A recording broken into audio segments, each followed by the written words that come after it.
hate this.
Shabbos, Monica. Good Shabbos, Autumn. Shabbos, everyone.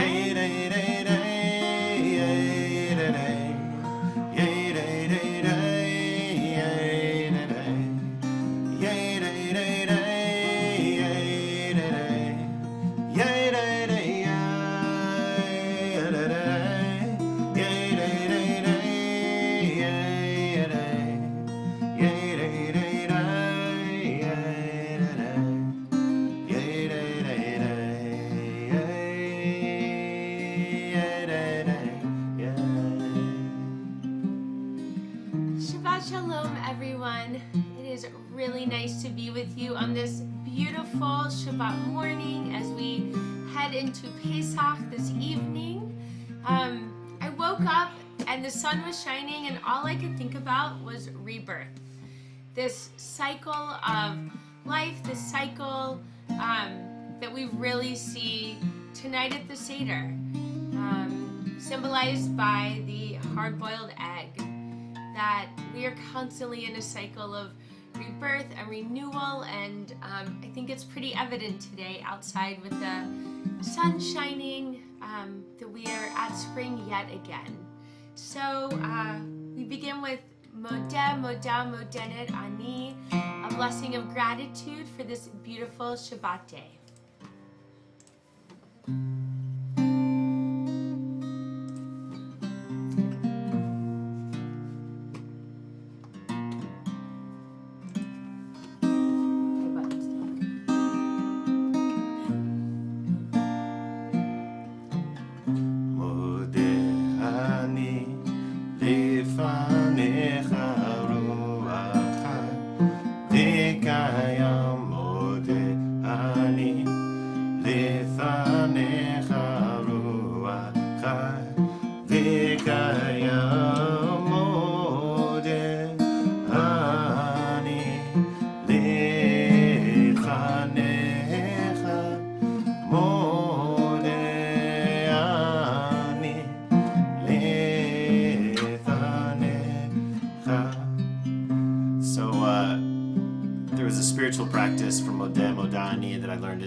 Netanel Goldberg, the amazing Israeli musician, that the first time you say Modeh Modani, you think about the very physical things of gratitude.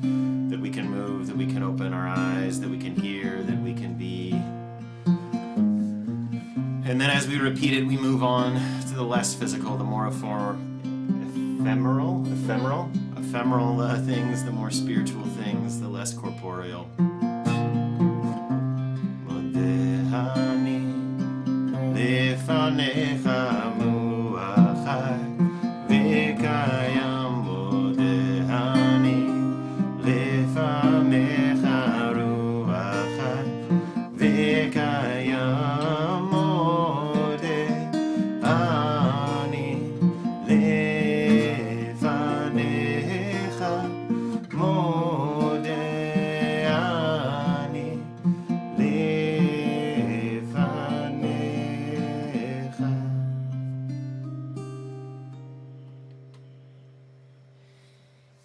So we make our way into Matovu. There's actually a great line from the Talmud in the book Pesachim, which seems so appropriate to share with you today. And it says, Rav Yehuda Rav said, so he's quoting Rav, a person should always enter with "it is good," and they should leave with "it is good."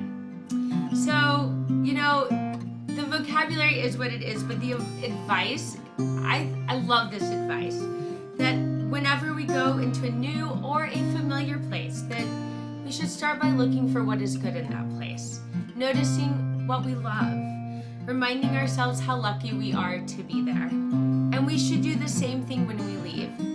We should pause for a moment to again recognize the good, to be grateful for the experience, and to think of what we want to remember and take with us.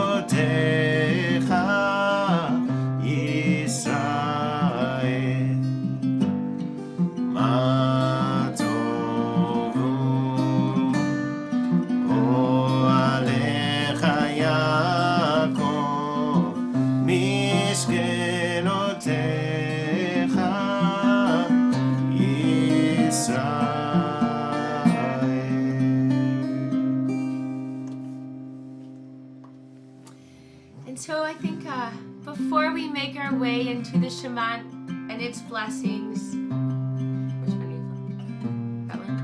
Good. That's what I was hoping you were doing. We join together in Elohai Neshama. We take a deep breath in. We let it out. So we welcome the pureness and the restfulness that comes with Shabbat.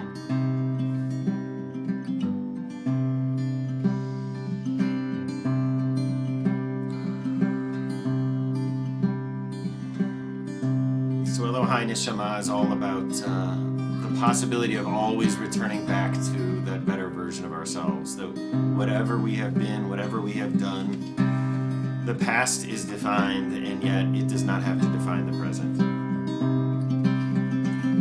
Elohai Neshama shenatata bi tehorai. Elohai Neshama shenatata bi tehorai.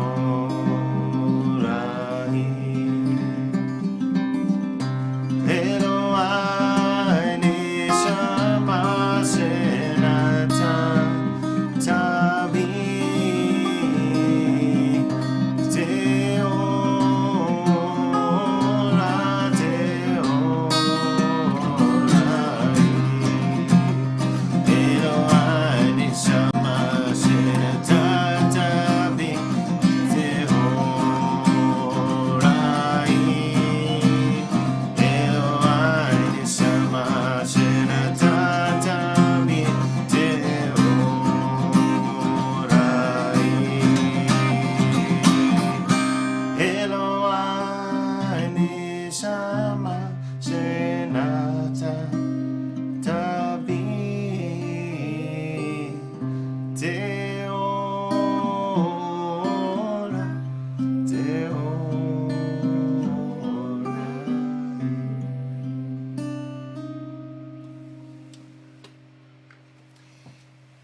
our way out of our morning blessings, out of our warm-up into the Shema and its blessings, which is separated by the Chatzi Kaddish,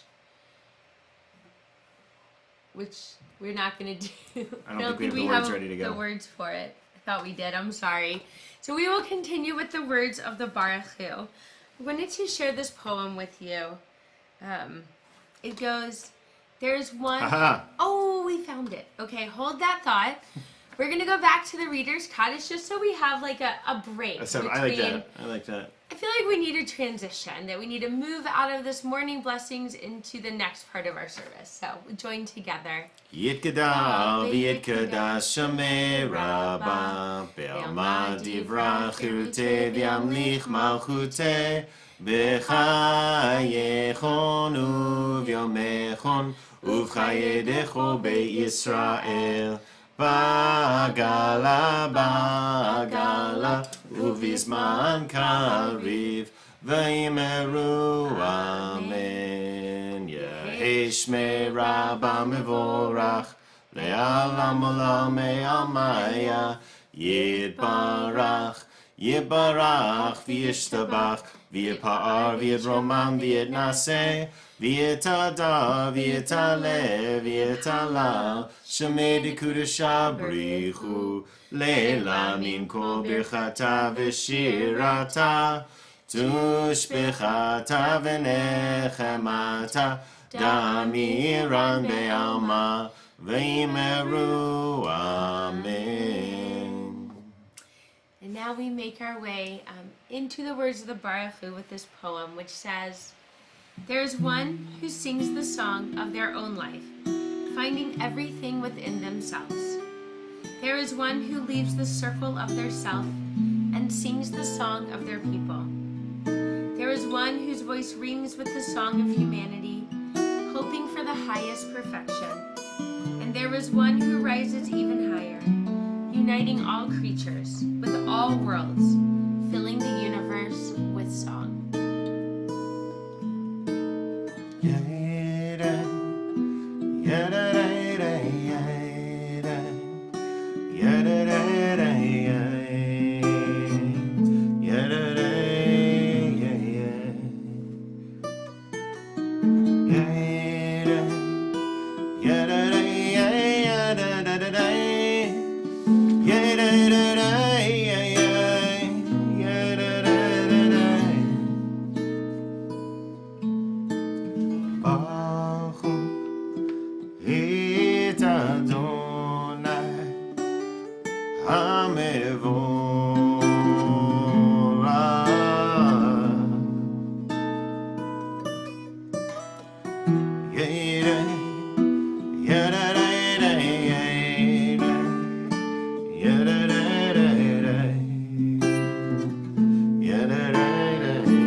This was written by Mark Strand, and it's called The Coming of Light.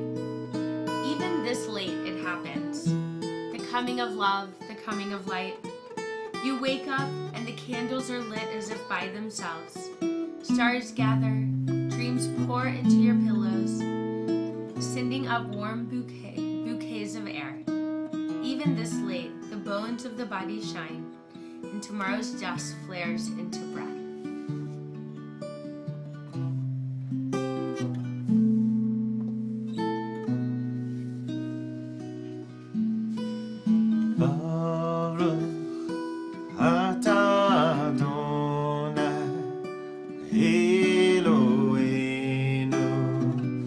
רוח העולם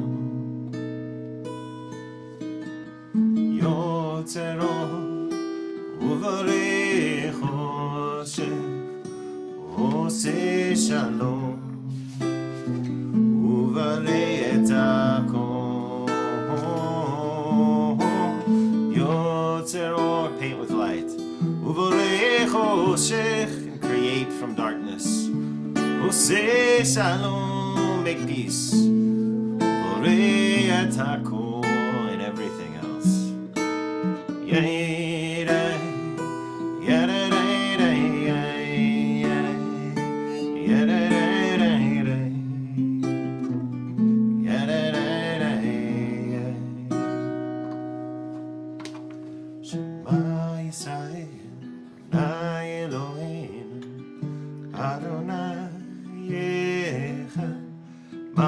Israel Adonai Eloheinu Adonai Echad Shema Israel Adonai Eloheinu Adonai Echad Shema Israel Adonai Eloheinu Adonai Echad Shema Israel Adonai Eloheinu Adonai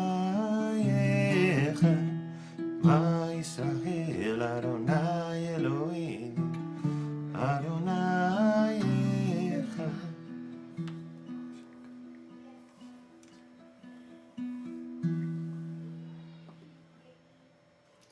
So before we chant the Via Hafta, I came across this great piece of prose.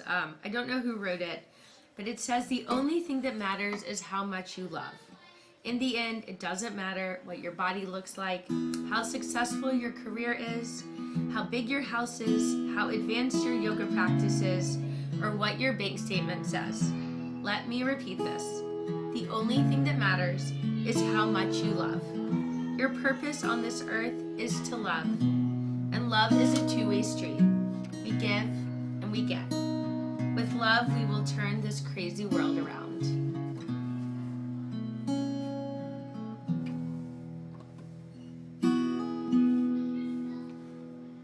ואהבת את אדוני אלוהיך בכל לבבך ובכל נפשך ובכל מאודיך והיו הדברים האלה אשר אנוכי מצווך היום על לבביך ושיננתם לבניך ודיברת בם בשבתך בביתך ובלכתך בדרך ובשוכבך ובקומך וקשרתם להיות על ידיך והיו לטוטפות בין עיניך וכתבתם על מזוזות ביתך ובשעריך למען תזכרו ועשיתם את כל מצוותיי והייתם קדושים לאלוהיכם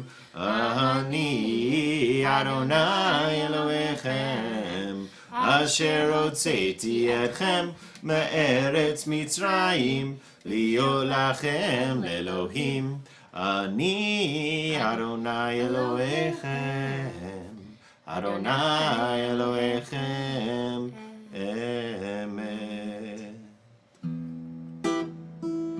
This is my favorite part of the Shabbat service. I love when the holidays line up with the service. So we come to Micha Mocha, the song at the sea.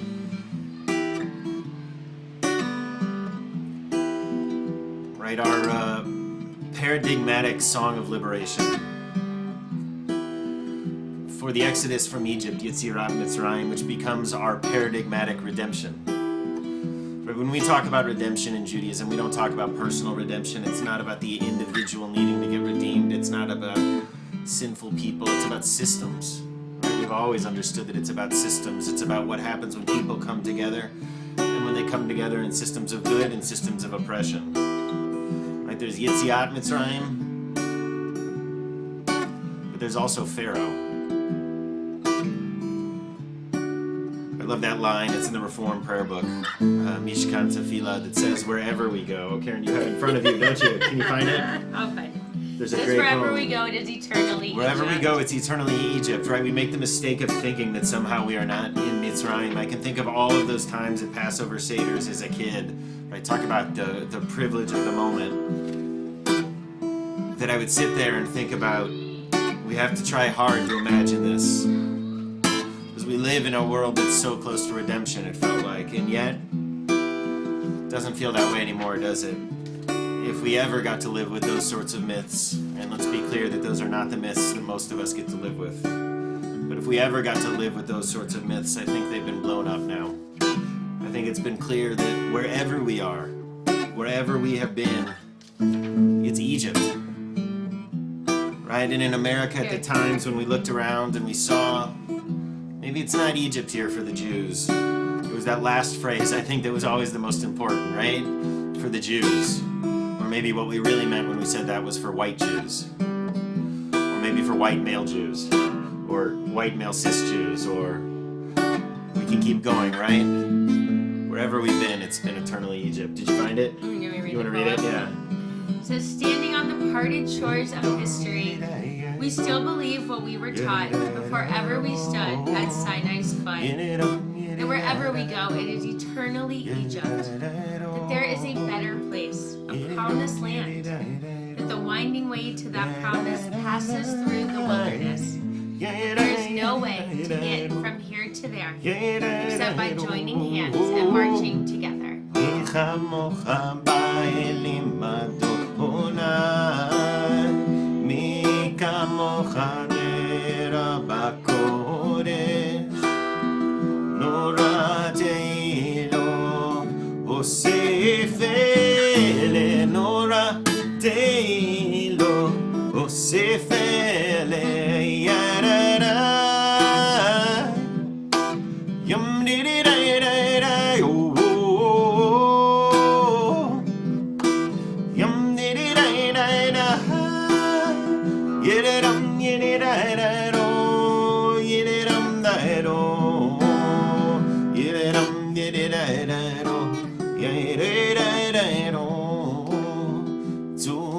Yisrael kuma be'ezrat Yisrael, to Yisrael kuma be'ezrat Yisrael. Rise in support of a yet-to-be redeemed world. Our most chutzpahdik part of the Siddur, I think, is when we command God, rise in support of Israel, and yet the tradition becomes that we ourselves rise at that moment. The idea that whatever we mean by that three-letter word, G-O-D, that we understand that our very purpose here is to do that work of repair. Zu Yisrael kuma be'ezrat Yisrael, uvtechinu mecha Yehuda ve'Yisrael, go aleinu Adonai tzevaot shemo kidosh Yisrael, Baruch atah Adonai Ga'al Yisrael.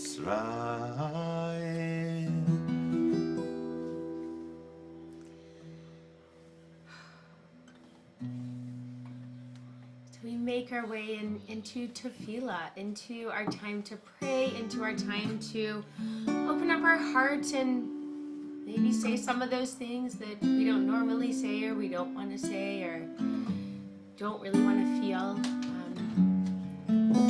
This is the time. Oh, so we take one more deep breath as we move into tefillah.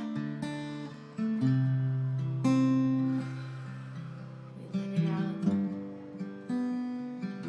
Move into prayer.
Baruch atah Adonai Eloheinu Elohei Avotenu v'imotenu Elohei Avraham Elohei Yitzchak Elohei Yaakov Elohei Sarah Elohei Rivka Elohei Leah Elohei Rachel Elohei Zilpa Elohei Bilha Mixed them up.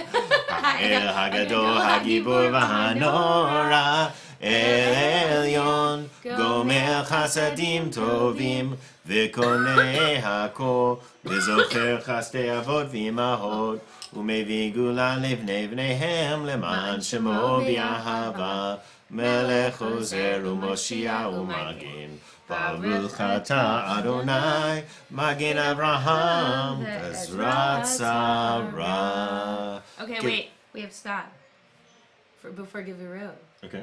Because it changes. When does it change? It's Oh. Passover. Yeah, but I don't think it changes until Pesach, right? Changes. When does it say? There's a note. From Shmini Atzeret to Simcha. Yeah. So it's not till Pesach that we change. So do we? So this change is the last next time. Shabbat? Yeah, this is the last. So Okay. there's an addition. What we're talking. Go ahead. Yeah. What we're talking about, which is why I'm really holding this seed door. You're Hold gonna on. zoom Nope, in. Yep. Keep holding. Is in the second prayer of the Amidah. You can see, right there where it says winter and summer. So it's really talking about winter and summer in Israel, but we take that into our prayer book and mark the change of the seasons where we have been praying for rain. I'm sorry, we've been praying for rain in Israel For up dew. until now. No. Yeah. Rain. Yeah. You were right. Yeah. Yep. It now switches because it's warming up to be praying for dew. So we switch from Mashiv HaRuach or Morid HaGashim, which says you cause the wind to shift and the rain to fall, to Morid HaTal, you rain dew upon us. And after, wait, can I say one more thing? Yeah. I'm sorry. So the coolest thing during this time when you switch blessings is think all the way back to Sukkot. So we had this lulav, right? And a lot of traditional, observant or Orthodox Jews will keep the lulav up until Passover, and then to mark the change in blessings, they will burn it. the lulav. Yeah. Yeah, you burn it to mark the switch from praying for rain to praying for dew. Wait, and you also burn it? Isn't it? I could be totally getting this wrong, but so there's a tradition that you burn your chametz, right? And in Israel, there are these big public, they're big metal trash cans that people start fires in the middle of the sidewalk and the street. It's probably separate. I thought they used the lulav to start the fire that burns the chametz. Then wouldn't that be before Pesach? Yeah, I thought they did it before Pesach. Oh, is it right before? I kind of get the order I a could be little totally mixed wrong on up. that. We did it at the day school in Peoria that I worked for years, and it was so cool to connect the holidays and connect the seasons and to just really feel this connection to Israel as well. So that's what happened in our prayer book. And on certainly Passover. another connection to Israel that I think you can understand a lot about Israeli society is that there are big trash cans that they put in the middle of the street to start big fires. Tells you a lot. But this the is beautiful the parts blessing. too, right? Like what an amazing thing to be in a society where that's what happens in the public square. Yeah. It's really, it's pretty miraculous Pretty during cool. Pesach, yeah. And I think it's neat to feel that in the Jewish calendar and to feel the connection to Sukkot and to, the whole thing is just, it's all connected. You see, now all I'm thinking about is that you can get carry-out Pesadika food in Israel now. In the grocery store. I'm totally I'm zoned into Passover in Israel. So we do, right? That is part of the point of the Siddur is to point to point us somewhere else so that we all are facing towards Yerushalayim, this Ir Shalom, the city that should be built, whatever it looks like now. And so we continue with the Givurot. אתה גיבור לעולם אדוני, מחיי הכל אתה רב להושיע, מחכה חיים Oh, we forgot that part. Oh, we should have done it. But it's Mashiv. Mashiv HaRuach u'Morid HaGashem. Oh, we need to put it over in the thing. Yeah. I like that you pointed. But, well, yeah, it's, מחכה חיים בחסד, מחיי הכל ברחמים רבים, סומך נופלים ורופא חולים, ומתיר אסורים, ומקיים אמונתו, לשנה עפר, מי כמוך בעל גבורות, ומי דומה לך, מלך ממית ומחיה ומצמיח ישועה ונאמן אתה לחיות הכל ברוך אתה אדוני מחיי הכל. We continue with a moment as we move towards holiness, as we move towards something separate, towards a mission that is different. נקדש שמך בעולם, כשם שמקדישים אותו בשמם הרם, ככתוב היה נביאך, וקרא זה אל זה ויאמר, קדוש קדוש קדוש, אדוני צבאות, מלוא כל הארץ, כבודו אדיר אדירנו אדוני אדוננו באדיר, שמך בכל הארץ. אבינו מלכנו ומושיענו והוא ישמיענו ורחמיו לעיני כל חי. אני אדוני אלוהיכם, ימלוך אדוני לעולם, אלוהי ציון לדור ודור. הללויה. לדור ודור נגיד גדלך, ולנצח נצחים קדושתך נקדיש, ושבחך אלוהינו מפינו לא ימוש לעולם ועד. ברוך אתה אדוני האל הקדוש.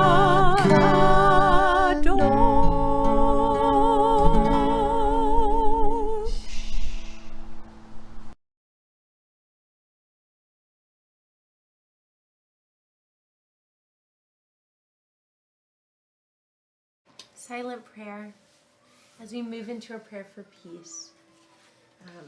I just love this poem. It's called My Fig Tree by Nancy S. Martin, and she writes, "Under my fig tree, the sunlight filters through the 5 lobe leaves, and the grapes from the vine are sweet, but I cannot sit there now. In the desert that surrounds us, the winds are howling, the swords cling together over and over, and lions and lambs alike are slaughtered. I long for my fig tree. I think of its leaves like a shield of tender hands as I stand here, shivering with fear, trying to explain what a plowshare is."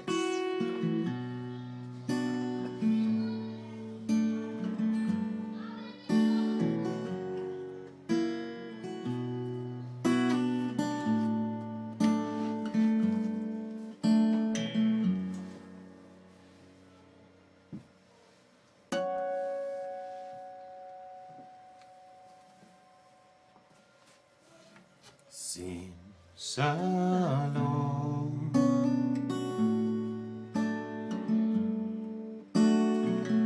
Tova uvracha. Sim Shalom. Tova uvracha.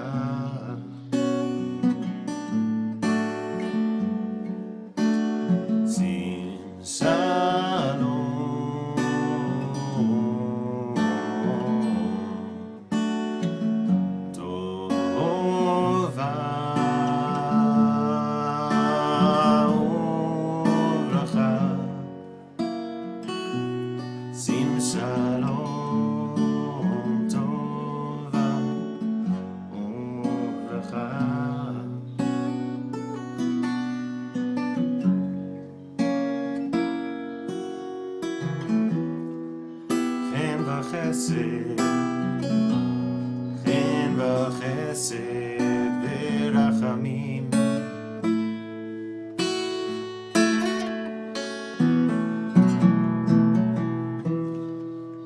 עלינו לעמו ישראל עמך.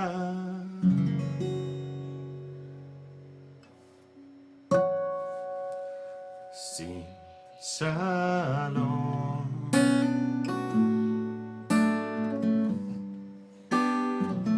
טובה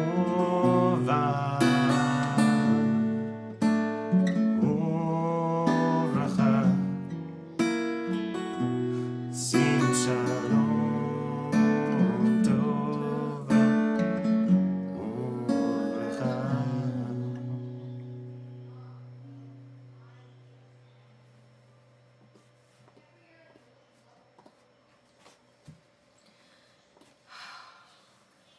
That was beautiful.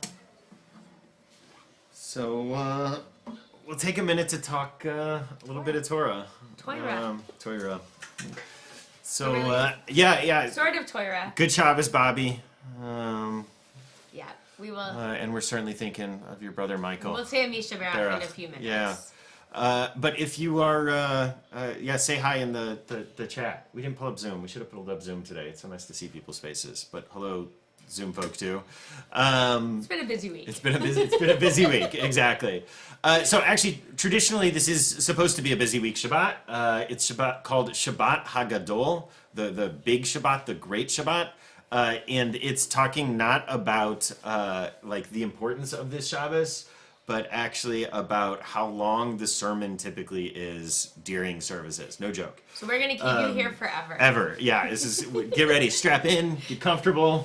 I hope you still have your PJs on Get some because breakfast. yeah, exactly. Refill your coffee. No, right? Like the idea behind this being a really long Shabbos is because Pesach this is always the Shabbat right before Pesach, before Passover, and Passover is probably the most ritually intense of the holidays. That's fair to say, right? Yeah. I can't think of any other ones. Yeah, I mean, just the level of kitchen change, et cetera, that happens. Yeah. So, because of that, there's typically a lot of talk during services. So, we thought we would share some of our favorite Passover teachings. Let me do some magic here so that you can see the other screen. I think it's so funny, as an aside while you're bringing that up, that they say, like, tradition says that Shabbat Hagadol took place in Egypt on the 10th of Nisan, 5 days before the Israelites' exodus. But how did they know they were preparing for Passover to have this big Shabbat if they don't know it's coming yet? Hold on, I don't understand. I was not paying attention. Sorry, I'm playing things on the computer so that everyone can see this. That's okay, I'm used to that. Yep. Okay, hold on. No one's going to hear you for a second. Oh, no. Everyone still hears. Okay, great. Let's see if we can get our picture to pop up here at the same time. Okay, how about... What's that do? That works. Oh, nice. Yeah. Okay. So, hello, everyone. Okay, some of our favorite Pesach teachings. So, the first one. How many questions exactly are there? Right, there's probably no more famous teaching during Passover than the 4 questions. It's one of those things that if you don't do the 4 questions, it doesn't feel like a Passover Seder, right? And just so you all know, it sounds like Ma Nishtana. Halayla hazemiko halayla. Just so we're all on the same Yep. page with what we're talking about. Yep, we got to be careful not to do it too loud, or the children will run in here to chant with us. Yeah. One in particular. One in particular, yes. So anyhow, these are called the 4 questions. Manishtana is what we also call them. Why is this night different from all other nights? On all the other nights we eat leavened products and matzah, and this night we only eat matzah. On all other nights we eat all vegetables, and on this night we only eat bitter herbs. On all other nights we don't dip our food even once. On this we dip twice. On all other nights we eat sitting or reclining. On this night we only recline. Okay, so the first thing that hopefully we should notice about this is that there are not, in fact, 4 questions here. There are 4 answers. There are 4 answers here, right? And actually, if you look at the Hebrew, it's not even clear that there's one question. It might just be a statement. here are the ways. Man ishtana halayla hazeh, like in the same way that we use that. Well, actually, that you use that. I use it all you the use time. that all the time, right? Like Karen, well, explain how you use it. Someone will do something very typical, and I'll say Man ishtana halayla hazeh. Yeah, like the Missouri legislature does something oppressive and awful. Karen will go. Man ishtana halayla hazeh. Right, like what exactly is different tonight? The point being that maybe there's not even one question, right? That's pretty rhetorical there. Yeah. The first thing that we should do is be challenged by this. Because right at the beginning, the Haggadah, the traditional telling of the Seder, is presenting us with something that is titled wrong and that it knows is titled wrong. And I think that's part of the point, because we're not supposed to ask she'elot, questions as we normally think of questions. Questions with easy answers, things like what time it is, or how many words are in this paragraph. What's the weather? What's the weather outside, right? Like those are she'elot, those are questions. Instead, we're supposed to do difficulties, kushiyot, kashet, right? Like is the Hebrew core here. Hard things, difficult things, the big questions. Why is the world organized the way it is, right? When we are presented with things that are titled, here are 4 questions, and yet we notice that there aren't 4 questions there, I think that's there because we're supposed to question the premise, and we're supposed to learn to question the premise. So maybe we'll read this teaching of Noam Sion.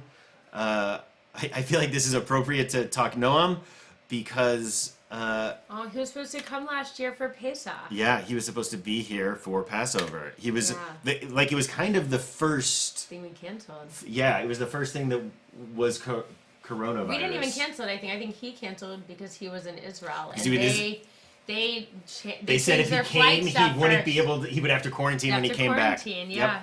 Yep, it was that early on. Yeah, March 15th he was supposed to come. So yeah, he wrote and edited many Haggadot and is a wonderful beloved teacher that we use. Yeah. Anyways, this is from him. You feel like reading? Sure. The capacity to conceive of a world in which I see myself as if I left Egypt, going from enslavement to freedom, gives me a special perspective on society and allows me to criticize the current social order to which I am enslaved. Okay, let's take that apart here for a second. His point is that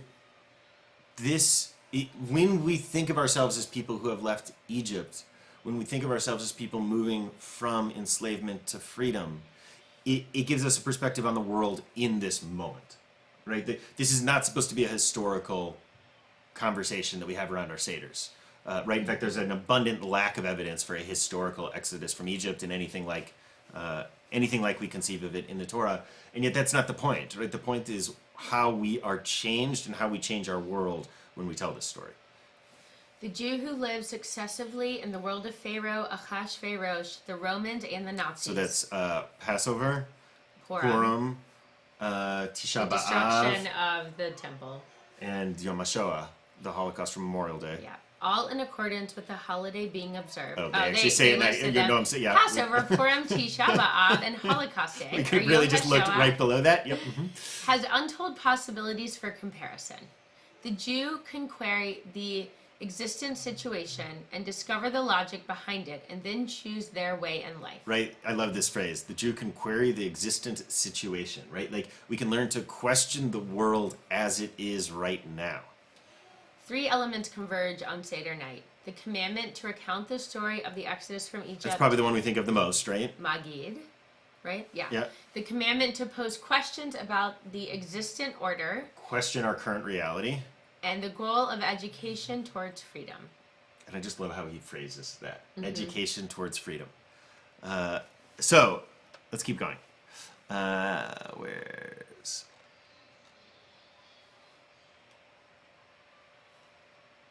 This is maybe my very favorite Passover text right here.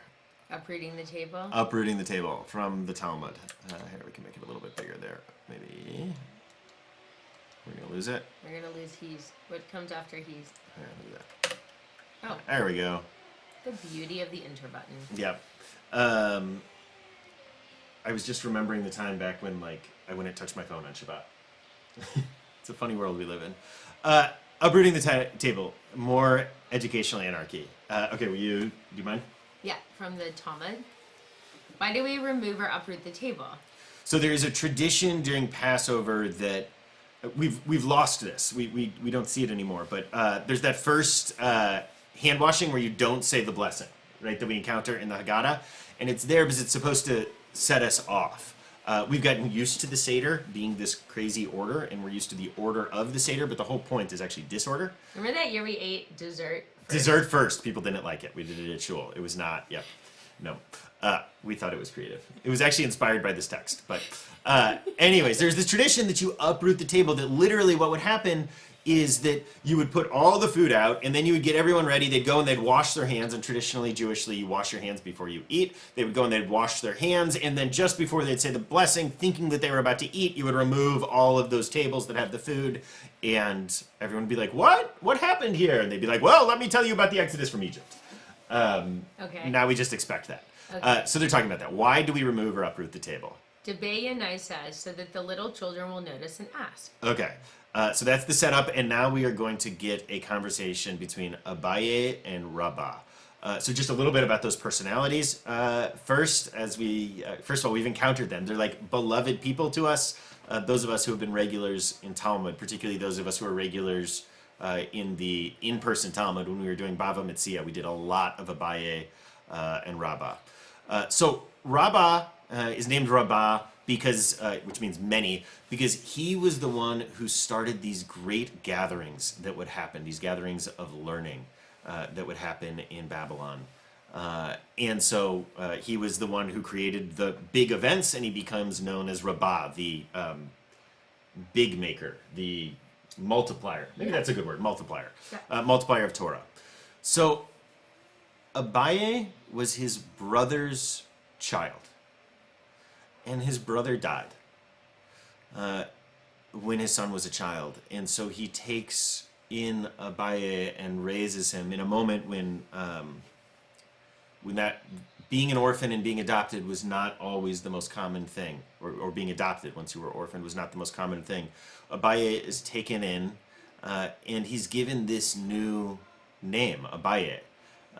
And that's how he's known in the Talmud. And there's all these explanations, right? It comes from Abba. I'm pretty sure that there's a like an adapted version of that story that's like not fiction. Yeah. Now. Oh, interesting. Of their relationship? Oh, I'd love to hear No, that. it's about the woman. It's about the mom who loses her husband and then remarries Rava. Rava's different than Rabbah. Okay, I wasn't sure. Yeah, because no. It of took the us being of it took us a while in Talmud to realize that also. Okay, so Yep. then it's not So don't. the Yeah. So anyhow, though, about Abaye's name, this isn't terribly important to the text, but I just think it's so cool. Abaye means dad, right? You've got that word Abba there, and it's not told this way, but I just I feel it that. This is a name that Rabbah gives him, right? Abaye. It's like Abala. Like that ending is the diminutive, but the loving diminutive, right? Like, I see a little bit of your dad in you. It's sweet. Isn't that sweet? I always love that. Anyways, okay, that's not really important to our text here, our text study, but these personalities, these were real people with real lives, yeah. Okay, let's take the text. Once, as an orphan child, Abaye sat before Rabbah, his teacher at the Seder. He saw him uproot the table before him. Abaye said, "But we have not yet eaten, so why remove the table?" Rabbah replied, "You have now exempted us from reciting Manish Tanah." Okay, Manish Tanah is the 4 questions, right?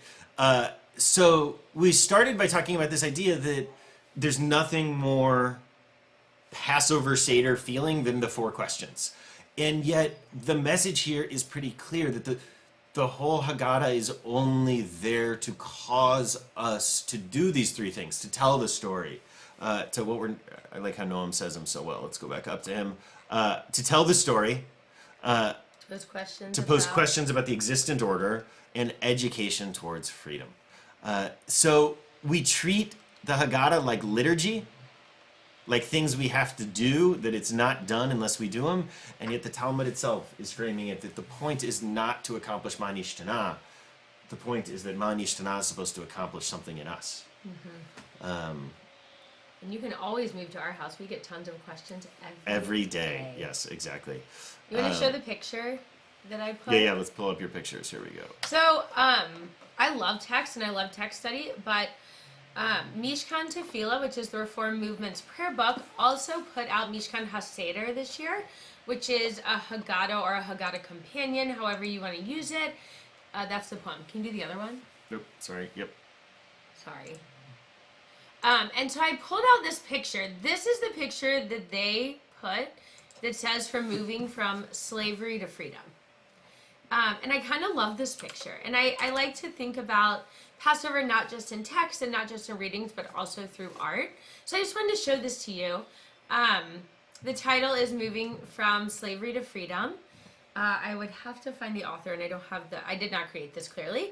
But this poem goes along with it. So this is from Making Peace, and it says, a voice from the dark called out, the poets must give us can't read that far. Imagination. You want to read it? Peace. You can maybe see better than me from here. Wow, No. This is the first time I've ever seen better than you. I think it's the glare and I don't know. A voice from the dark called out. The poets must give us imagination of peace, to oust the intense familiar. Imagination of disaster. Peace, not only the absence of war, but peace, like a poem, is not there ahead of itself, can't be imagined before it is made, can't be known except in the words of its making, grammar of justice, syntax of mutual aid. A feeling towards it, dimly sensing a rhythm, is all we have, until we begin to utter its metaphors, learning them as we speak. I really love this poem because I think it really encourages us to engage with the Passover Seder, to engage with these parts of asking questions, to really explore this journey from slavery to freedom and what that means for us today and what it means for other people today and what is our role in that journey of other people who are still enslaved. So part of the questions maybe you ask is why does our world look this way, and what can I do to make it a better place? I mean, you can do that through the words of the Haggadah, through text, through art, through poetry. There's so many avenues to get to the gist of what we're really talking about with Passover. Love it. Okay, one more random teaching about Passover. This actually comes from a Twitter thread. I wish I could remember the name of the rabbi who wrote this, but it so stuck with me. So I don't know about you all, but we have for years done the contemporary plagues of Passover. Racism, xenophobia, transphobia, climate change, keep going. So this is a bad text read. I never thought of it this way, but it's a bad text read. It really is. Mm-hmm. So KB actually wrote something about this after we had talked about this, and I was like, did you talk to KB? That's funny. Yeah. So here's the problem with that textual read. When you look at the plagues in the Torah, the plagues are not the social ills that existed.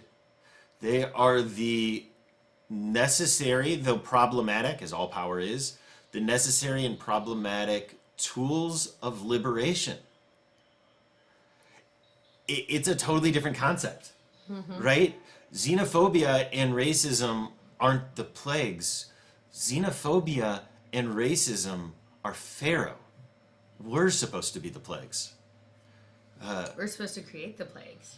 Or leverage. I don't mean create in that way, but like if you're talking about it's problematic in that language. Way, Yeah. But the utilization of power is always problematic, and I think that's part of this, and it's part of the discomfort of Passover. It's part of the discomfort of Seder, is the utilization of power and the pain that it always causes for other people. Unchecked power. Unchecked power, certainly, but all power, right? And I think Jews today, for some pretty obvious and understandable reason, American Jews and Israeli Jews, we're often uncomfortable acknowledging the power that we have. And if we can't acknowledge the power we have, we can't begin to take responsibility for it. So true. So anyhow, one last teaching there. Plagues equal protest. Yeah, that's Dan. What I was thinking, Dan. Right, I don't have the quite analog, but yeah, plagues equal protest, something like that. It's blown my mind, this idea. So anyhow.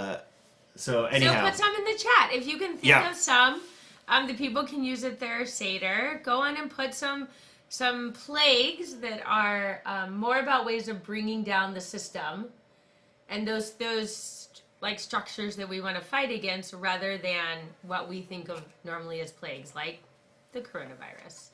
Yeah, so I was just thinking about COVID, right? This awful, terrible global pandemic of terrible loss.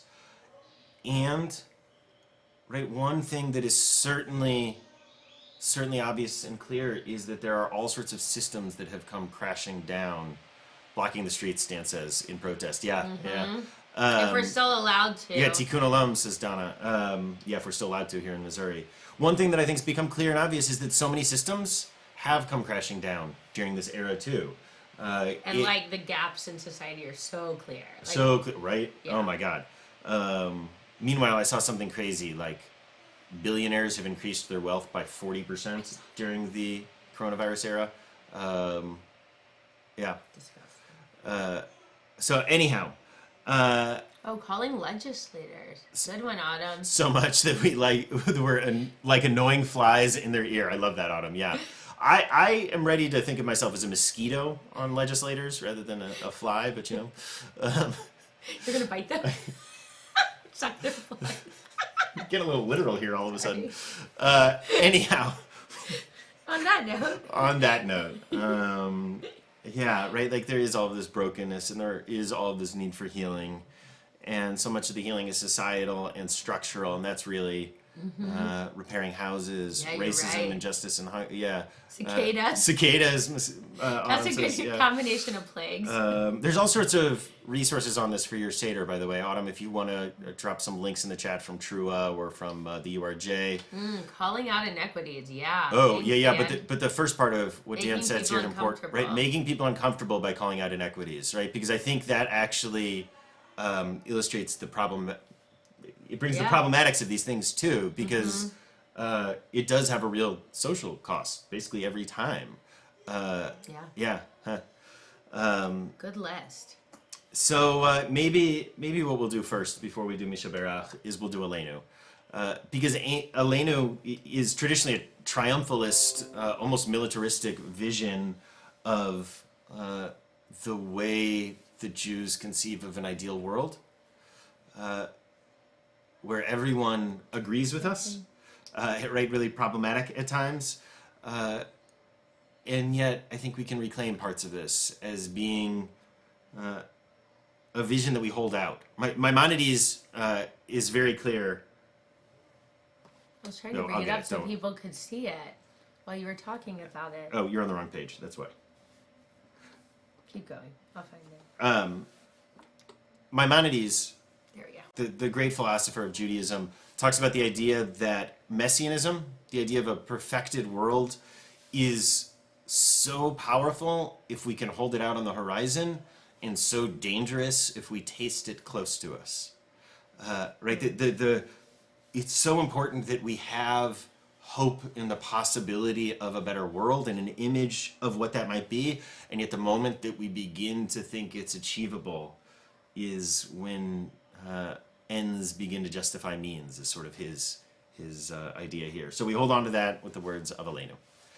Aleinu l'shabeach ladon hakol, latekiru la liotzer breshit, shelo asanu kiguye haratzot, velo samanu k'mishpechot hadama, shelo sam chelkenu kahem, vegor aleinu kecho hamonam, ve'anachnu korim umishtachavim umodim lifnei melech malchei hamlachim hakadosh baruch hu shehu noteh shamayim ve'yoser haaretz umoshav yikaro b'shamayim mima'al ushchinatu zo v'govei meromim hu Eloheinu Einod emet malkeinu efer sulato kakatu betorato v'yadata yom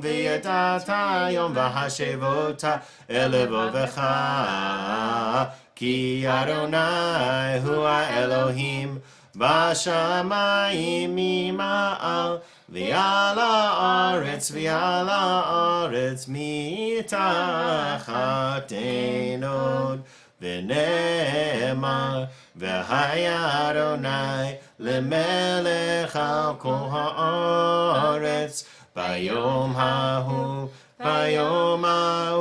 yeh Adonai echad u'shemo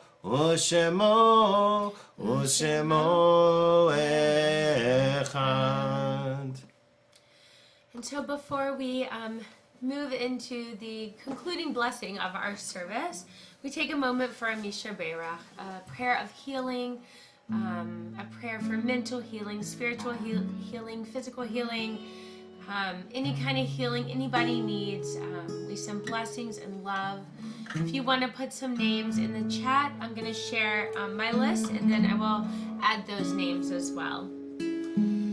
So we send healing to Rick Hack, Gail Rock, Evan Richards, Carrie Schulman, Susan Schroeder, Ron Fagerstrom, Debbie Zarensky, Dr. Richard Barnes, Julie Stevenson, Toby Schreiber, Everly Ray Bierman, Corinne Char and Baby Mendel, Meredith Berkowitz, Gail Hollifield, Tom Fox, Michael Davenport, Dick Fine, Sherry Hugler O'Donnell, also known as Cher DeLune, W. Harding Carter III, Roshan Batman, Kay Wolper, Bob Cohn, Louis Kidder, Rhonda Banford, Andy Neiman, Tom Collinger, Zach Collinger, Judy Markey, Dr. Powers, Choco Guniva, Ann Rudy, John and Karen DeGuire, Gerald Trivitz, Anita Stiffelman, Judy Medoff, Lev Reynolds, Mark Binkendorf, Jean Isserman, Kathy Davenport, Linda Reikus, Alex Hochberg, Michelle Long, Judy Underhill, Stacy Abelis, Alan Snyder, Janice Marks, Charlie Moss, Faye Cohn, Sandy and Pam Cohn, Maya Gila Bat Rivka Yocheved, Becky Zul's daughter, Eileen Ehrlich, Dick Hart, and Tiana Keys. Bobby, for your brother Michael. Albert for Annette, excuse me, for Dennis Judd, a good friend. Athena, thank you for mentioning David. Up one. Do you see there's one? Up. I can't really see it. I'm sorry. Where? Alcias Hernandez. Oh, thank you. Hernandez Ortiz. Yeah. Who was injured in the Atlanta shooting and is recovering. Certainly sending blessings to all of those affected by all of the shootings that have been happening in our country. Prayer for healing.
Say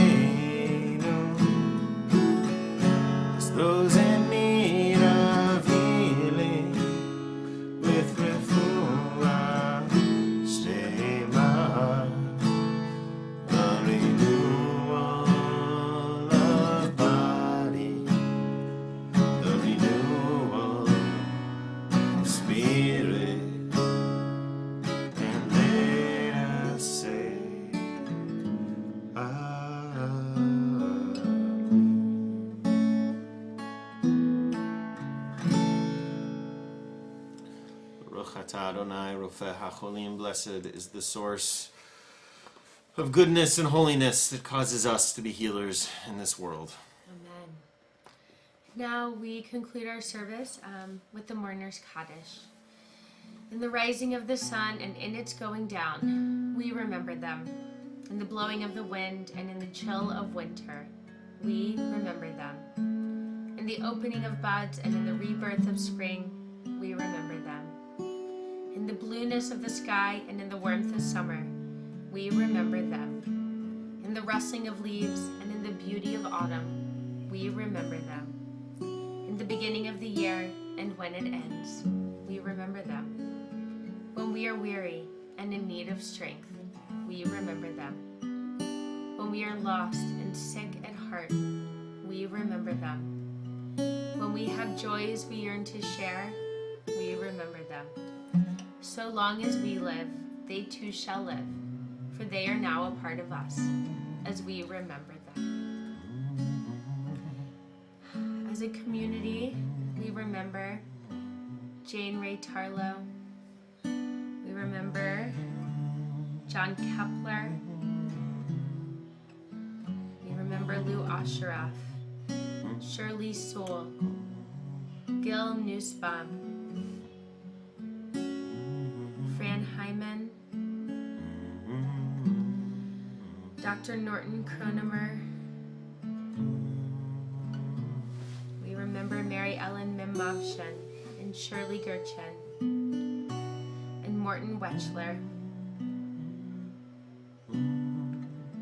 We remember Louis Myers, Jack Oglander, Robert Fauser, Eleanor Flegel, Ann Alter, Estelle Tootsie Esrock, Peter Fishman, Erwin Pollack, Carl Wiley, Ann Fetterman, Emily Engelhart, Connie Wacker, Alvin Nissenbaum, Tammy Kevrick-Heim, Marcial Pollack, and Bernard Tobin.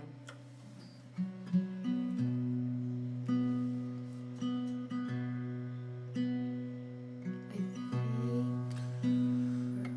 Ari, my Abba. Oh, maybe those are for Misha Berach. Yeah, I can't tell if these are for Misha Berach or for I think those are for Misha Berach. Prayers of Those are healing. survivors. Yeah. So if you have names of folks you're thinking of that you'd like to share for Kaddish, for Kadish's Home for the Mourners Kaddish, please drop them in the chat. There's one more I missed is Mel Padower. So we hold all of these names in our hearts and with us.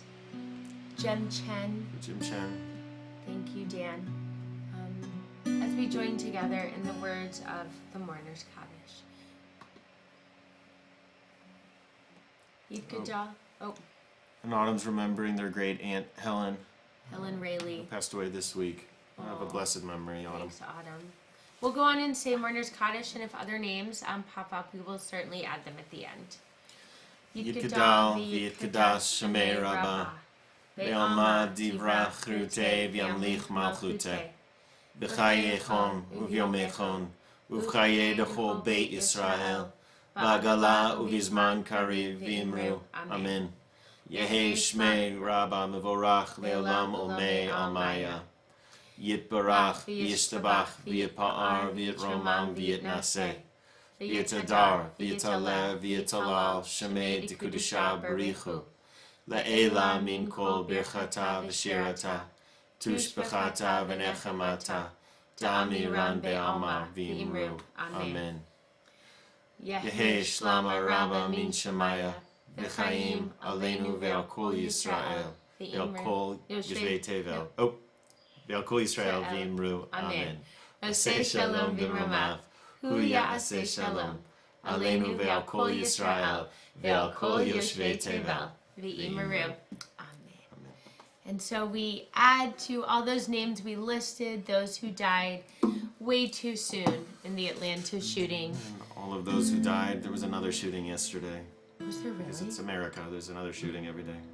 Thank you for sharing their names. I'm going to say their name.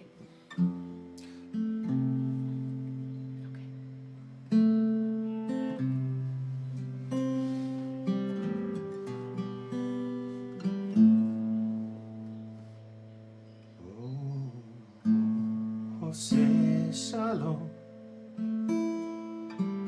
b'mroma uyahaseh shalom aleinu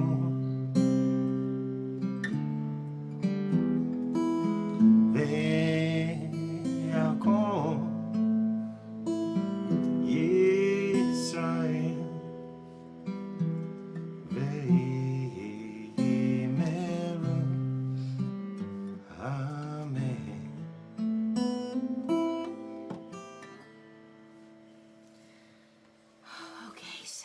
We have just a few announcements before we really conclude our service. Passover begins tonight, and tomorrow night we are having a CRC second night Seder, which begins at 5 o'clock. It's virtual, it's on Zoom. You can find all the information on our website, centralreform.org. And we also have a second Seder, a theme Seder, on Tuesday night called Celebrating Women, Gratitude in Difficult Spaces. And that'll be at 6 o'clock. So the second night's at 5, and then this one's at 6 o'clock. There will be no Havdalah this evening as Seder starts. So Rabbi Susan and Jim will not be doing Havdalah on Facebook. But we will be beginning the counting of the Omer. So I brought this because I just want to show you all. There's some really cool Omer stuff out there. I just got this book. If anybody wants to get it and do it with me, it's called The Omer Workbook of 49 Days Self-Care Immersion. So there's lots of neat ways you can count the Omer, mark this passing of time, and mark the time between Passover and our next major holiday, Shavuot. There's no university series this week because of Passover, and no Talmud this week because of the Seder celebrating women. Yeah, it's that. Yeah, that's this. Yeah, it's so Tuesday, yeah. No, nothing on Tuesday. As we have our second Seder, our Gratitude Seder, and our second Seder is tomorrow night. I think that's all I got. Okay. Oh, I'm sorry. There's one more thing. Grief support group is today at noon. So if you've gotten in touch with Jamie, you should have information about that. And if you need to find out more about that, you can always email us and we can get you in touch with Jamie Sittner, who leads that amazing group. So let us know if you need that. Yeah, I think that's it. Okay. Oh, I had it done alone. It's on here. It's on here. The buttons don't work. Does my button work? Here. No. Okay. We'll do the blessing. And I'll find it done alone. Okay, so let's put our arms out or around each other, or however you want to send blessings to everybody else as we make our way through this beautiful Shabbat into Passover. We say, Yivarechecha Adonai v'yishmerecha. May you be watched over, and may you be blessed, and may you be kept safe. Adonai panav elecha v'kunecha. May we all feel a little bit of light, and may there be more light in the world because of what we do at our Seders tonight. Yisa Adonai panav elecha v'yasem lecha shalom. And may each and every one of us have a peaceful Shabbat, a peaceful Passover, and may it be the beginning of rebirth and renewal for each and every one of us. Amen. Amen. Let's end with something else. There it goes. Oh, we got it. Okay.